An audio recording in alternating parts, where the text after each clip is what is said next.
Venus and Serena have taken great pride in representing their country in the Federation Cup. The USA have won the Cup a record 17 times, and the sisters, while enjoying playing in a team event, are determined to increase that number. While the sisters are extremely close, they definitely have different personalities. Serena, the more outgoing of the two, has a love for clothes as well as a passion for acting, harbouring long-term hopes of getting into show business. But it is Serena's style and charisma that makes her the flamboyant player she is renowned to be. And whether she is modelling a gorgeous piece of jewellery or revealing her latest tennis outfit, Serena will have fun no matter what. But unfortunately, there is a downside to fame, and Serena has had her fair share of problems. In 2002, a German man was jailed on charges of stalking the tennis star. After pursuing her around the world, Serena's fears were put to rest, and he was sent back to Germany and jailed.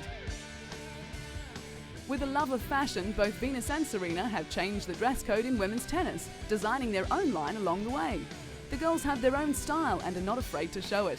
Who could ever forget the black catsuit worn by Serena at the US Open? And it's not only the clothes that have everyone talking. Hair and accessories have become a big part of the look. Venus and Serena have succeeded in creating a high profile, and whatever these girls set their mind to, whether it be tennis, designing or acting, the Williams girls are sure to succeed.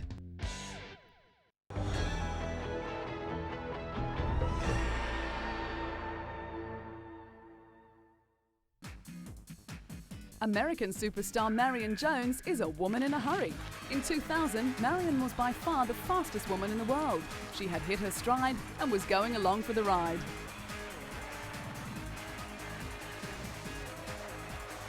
It all began in school in 1992, when Marion started to show extraordinary promise in track and basketball. At the age of 16, she competed in the US Olympic trials, but was denied a spot because of her young age. Disappointed, Marion decided to attend university on a basketball scholarship and was headed towards the Atlanta Olympics, but a broken foot forced her to sit out the games. The next year, Marion returned with a vengeance to become the first woman in 50 years to win 3 events at the US Nationals. Marion was a class above all else, and with 27 wins in a row in the 100 metres, all eyes were soon focused on 2000 and a date with destiny at the Sydney Olympics. After the disappointment of the Atlanta Games, Marion was eager to race, and in Sydney, success came. The super athlete became a triple gold medalist, winning impressively in the 100, 200 and 4x400 metre relay. She also won bronze in the long jump and 4x100 relay. Even with Olympic success, Marion was still not satisfied. She planned to compete in Athens in 2004, then wrap up her amazing career at the 2008 Olympic Games.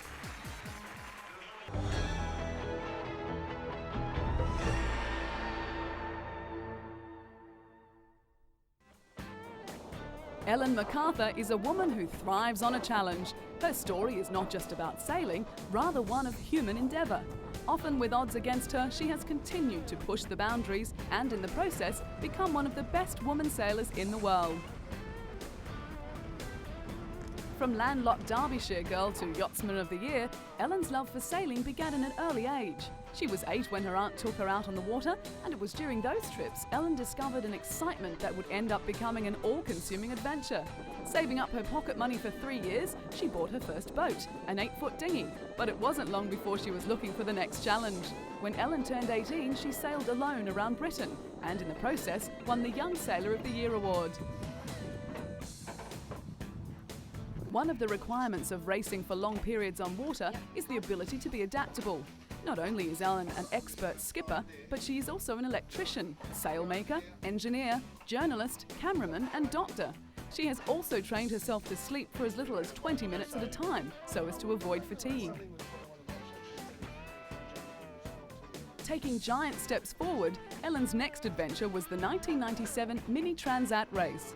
Living rough for 3 years while raising sponsorship, she bought and refitted a tiny 21-footer and raced 4,000 miles single-handedly across the Atlantic Ocean. Recognised for her feats, Ellen was honoured with the award for Yachtsman of the Year in the UK. Things were looking rosy for the talented sailor, and in the year 2000, Ellen secured sponsorship from Kingfisher for her next race. And what a race it was! The Vendée Globe non-stop round-the-world solo yacht race is known as the toughest challenge that the world's oceans have to offer. At 24 years of age and just 5 foot 2 inches tall, Ellen was just one of 2 women competing in the 20-plus strong international fleet race.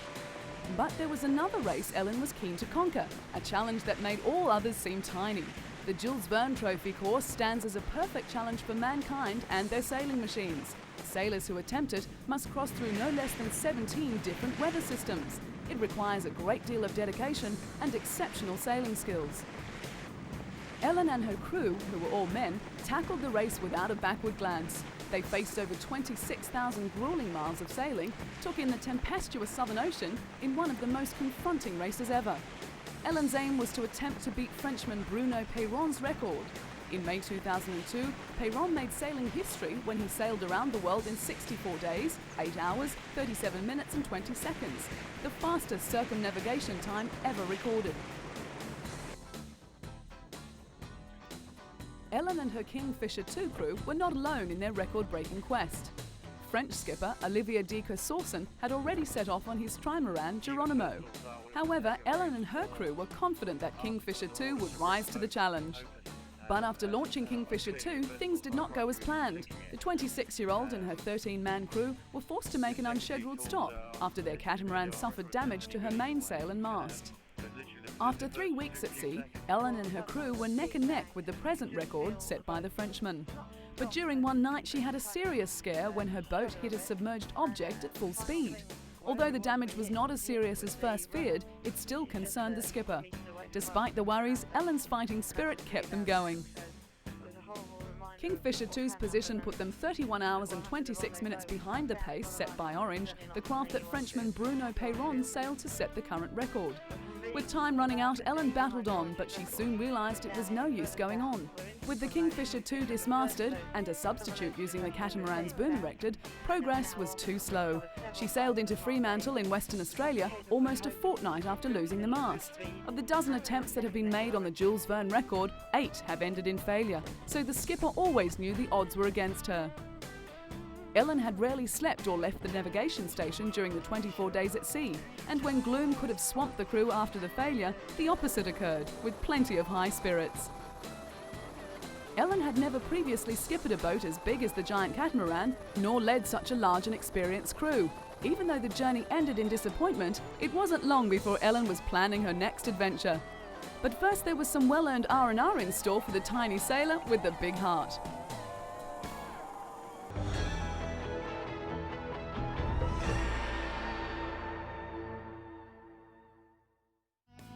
Kenya's Catherine Nedereba, winner of the Chicago and Boston marathons, is a talented athlete with a strict training schedule.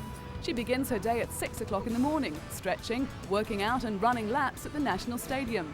She thrives on the exercise, pushing herself to the limit, never thinking to miss a training session.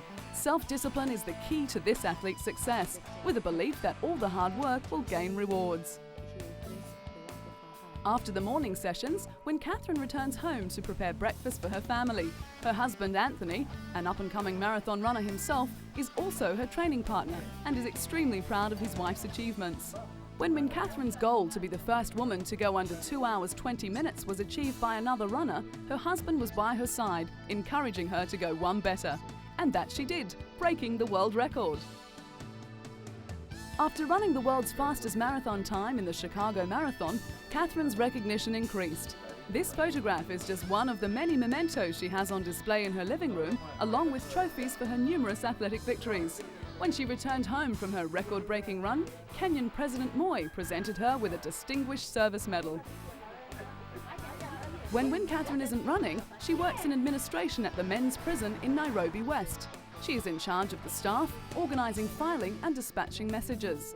The Kenya Prison Service is famous for employing and training world-class athletes. They also employ 3 other champions, Susan Chepkemei, the world's fastest half-marathon runner, Ruth Kootal, a top 3 finisher in the Paris Marathon, and Edith Massai, winner of the Grand Prix race in Oslo. The 4, known as the Golden Girls, train together on this dusty racecourse in the Langata forest near Nairobi. Guiding them through their paces is Kenya Prisons coach Elizabeth Olava, whose winning formula is to train the athletes strictly to a program, never deviating from the plan. She feels that it helps strengthen the mind as well as the body.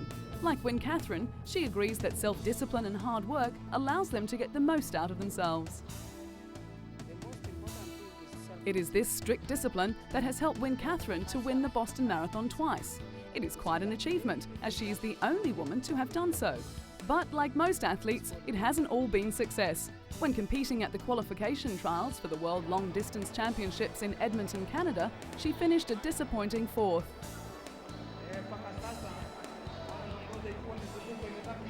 Despite that setback, Wynne Catherine's spirits have remained high. She has set her sights on the bigger picture, the 2004 Athens Olympic Games.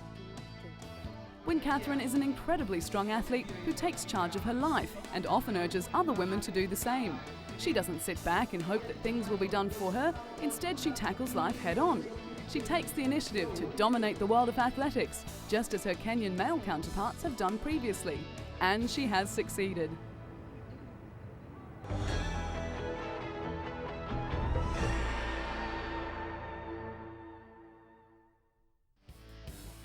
The golf course at Brobalsta near Stockholm, Sweden has a pretty impressive patron, and the members can't stop talking about her.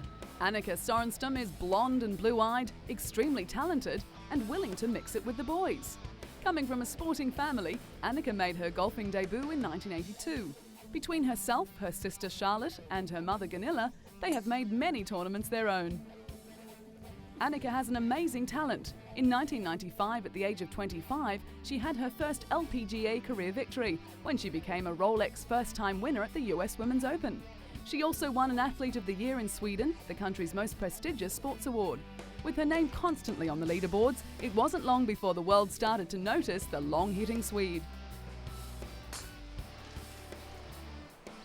With a reputation as having nerves of steel, she continued to impress, defending her title at the 1996 US Women's Open.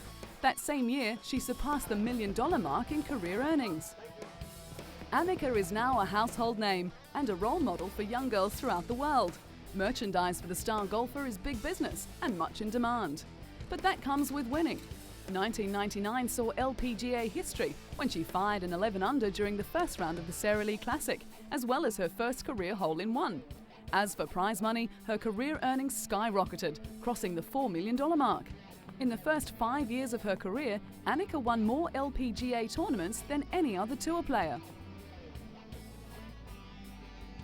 There was no keeping Annika down. In 2001, she recorded 8 wins, 6 second places, and a total of 20 top 10 finishes. She was awarded her 4th career Rolex Player of the Year award and also set new records in earnings, crossing the $2 million mark in a single season. In the Lincoln Financial Group battle at Bighorn, Annika teamed with Tiger Woods to defeat Kari Webb and David Duval, marking the LPGA's first ever appearance on US primetime television. Going where others have feared to tread, Annika accepted in 2003 an invitation to play in the Colonial at Fort Worth, Texas, becoming the first woman in 58 years to compete in a PGA Tour event. The last female to play in a PGA event was the legendary Babe Zaharias at the 1945 Los Angeles Open. While her entry had brought criticism from some male players, she had an on-course female fan club, many sporting Go Anna badges. So whether she's breaking records or hitting off with the men, no one can deny the super talent of Annika Sorenstam.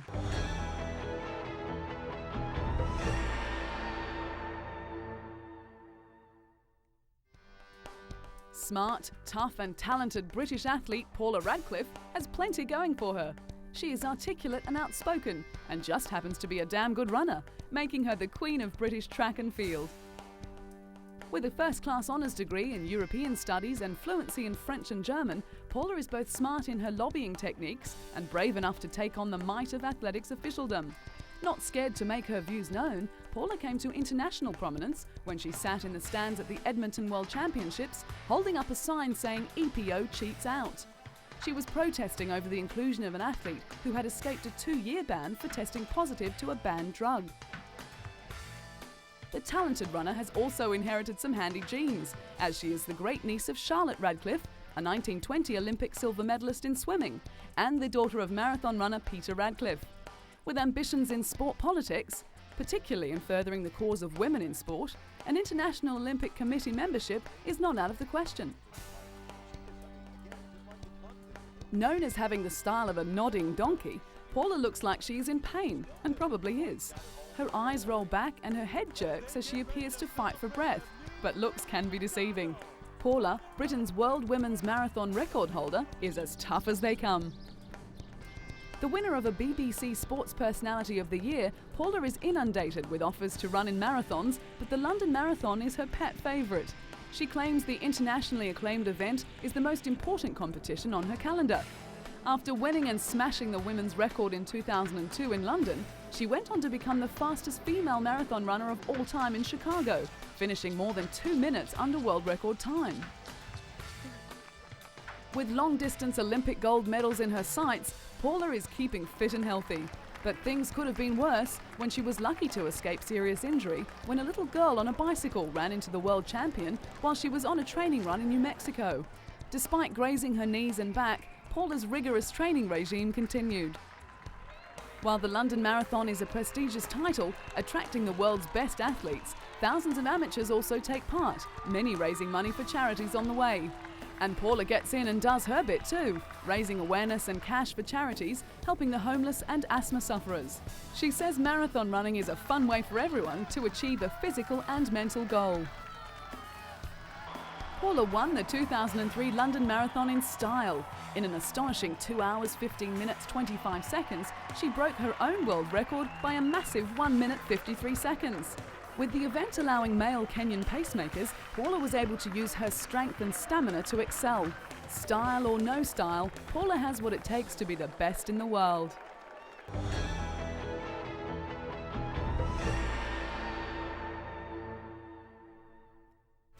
Cathy Freeman won the hearts of a nation when she won gold at the 2000 Sydney Olympics. With the pressure of her country's expectations felt, the girl from a small town in Australia ran her heart out and realised a lifelong dream.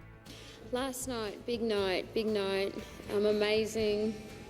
One of the happiest moments of my life, actually, because my family was so happy. My husband was in tears, my mother, my brothers, my nephew.